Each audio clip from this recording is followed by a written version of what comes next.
చాలా భయంగా ఉంది.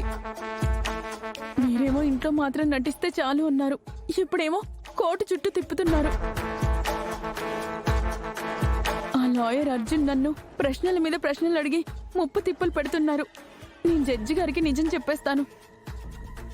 అలా చేస్తే శిక్ష నీకే పడుతుంది. నా ఒక్కదానికి ఎందుకు పడుతుంది? మీ అందరి పేర్లు చెప్తాను. మా పేర్లు బయటకు వస్తే నువ్వు చచ్చిపోతావు. ఏంటి మేడం, అప్పుడేమో డబ్బుల కోసం నటించడానికి ఒప్పుకున్నాను, ఇప్పుడేమో చంపేస్తానంటున్నారు. ముందా ఏడు పాపు, మనం ఇంకా కేసు ఓడిపోలేదు. ఏంటి లాయర్ గారు, మనమే గెలుస్తాం కదా? 50-50 ఛాన్సెస్ మాత్రమే ఉన్నాయి. ఆ అర్జున్ ఎక్కడ లేని పాయింట్లన్నీ తీసుకొస్తున్నాడు. ఒకవేళ మన కేసు ఓడిపోతే ఏంటి పరిస్థితి? ఏముంది, డబ్బుల కోసం ఇదంతా చేశానని చెప్పి పార్వతి జైలుకి వెళ్తుంది, నేను ఢిల్లీకి వెళ్తాను, సరయు గారు తన ఆఫీస్కి వెళ్ళి బిజినెస్ చూసుకుంటారు. అంటే మీరు తప్పించుకొని నన్ను ఇరికిస్తారా? నువ్వు ఎలాగూ డబ్బుల కోసమే కదా వచ్చావు. ఆల్రెడీ నీ అకౌంట్లో డబ్బులు వేశాం, కావాలంటే ఇంకా వేస్తాం. కొన్నాళ్ళు జైల్లో రెస్ట్ తీసుకున్నాను అనుకో. ఏంటి మేడం, నన్ను జైలుకి పంపాలని ఫిక్స్ అయిపోయారా? అంతవరకు రాదు, కానీ వస్తే మాత్రం ఏదో ఒకటి చేసి మమ్మల్ని తప్పించేస్తే నీకు కావలసినంత డబ్బు వస్తుంది. ఏంటి ఓకేనా? ఒప్పుకున్నాక చేయక తప్పుతుందా? మీరేం చేస్తారంటే ఆ మనిషితో చెప్పి వీలైనంత ఎక్కువ డబ్బు రాబట్టండి. అప్పుడు అందరికీ న్యాయం జరుగుతుంది. మేడం, వాళ్ళు వస్తున్నారు. ఏంటి లాయర్ గారు, అంతా ఓకే కదా? అంతా ఓకే, కానీ డబ్బులు అడుగుతున్నారు. అదేంటి, ఆల్రెడీ ఇచ్చాం కదా. అది అడ్వాన్స్ మాత్రమే, బ్యాలెన్స్ పేమెంట్ ఈరోజు సెటిల్ చేయండి. ఏంటి సరియు ఇది, బ్యాలెన్స్ అమౌంట్ అంటున్నారు? ఇంకా ఎంత మనీ ఇవ్వాలి? నేను నీకు ముందే చెప్పాను చాలా ఖర్చు అవుతుంది అని. ఎంత ఖర్చైనా పర్వాలేదు అన్నావుగా, ఇప్పుడేంటి మరి ఇలా అంటున్నావు?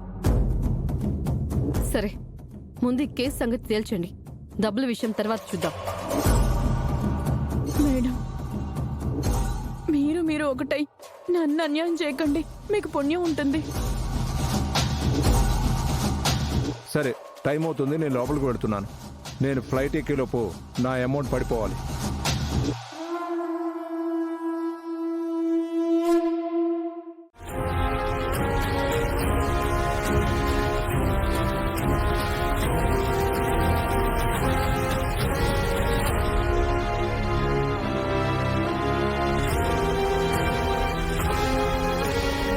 ఆ అమ్మాయికి ఎలా ఉంది? నవమోక యువరణ.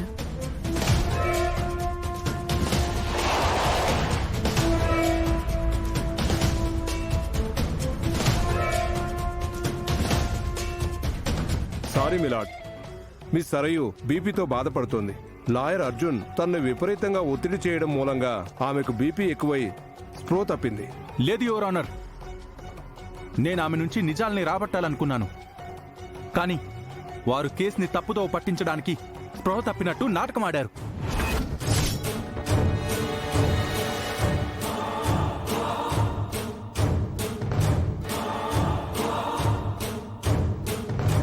కోర్టును తప్పుదారి పట్టిస్తుంది ఎవరు అర్జున్? మీరా మేమా? నిజాలు రాబట్టాలి అన్నారు. ఇప్పటి వరకు మీరు ఏ నిజం నిరూపించారు? ఆ ప్రయత్నంలోనే ఉన్నాం. ఇంకెంతసేపు ప్రయత్నిస్తారు? ఇంకెంత గడువు కావాలి మీకు?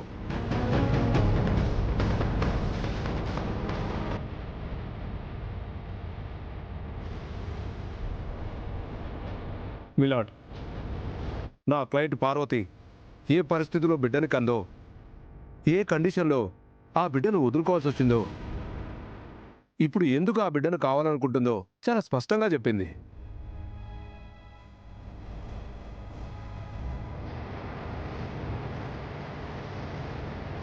లక్కీ పాప నా క్లయింట్ కూతురే అని, ఆ పాపని మిత్రానందనికి దత్తతిచ్చానని హెడ్ నర్స్ సుశీల సాక్ష్యం కూడా చెప్పింది.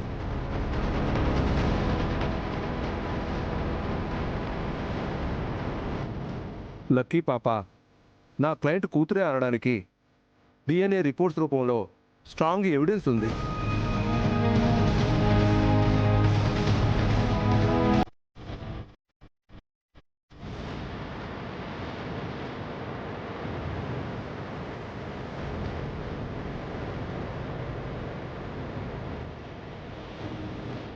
మేము ఇన్ని రకాల ఆధారాలను చూపించాం. వీటికి వ్యతిరేకంగా అర్జున్ ఒక్క సాక్ష్యమైన కోర్టు వారికి చూపించారా?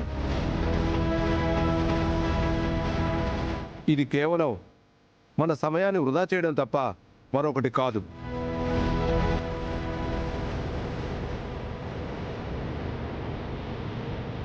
మిస్టర్ మిత్రానందన్ తనకున్న డబ్బు పలుకుబడితో ఒక సాధారణ స్త్రీకి అన్యాయం చేయాలనుకుంటున్నాడు.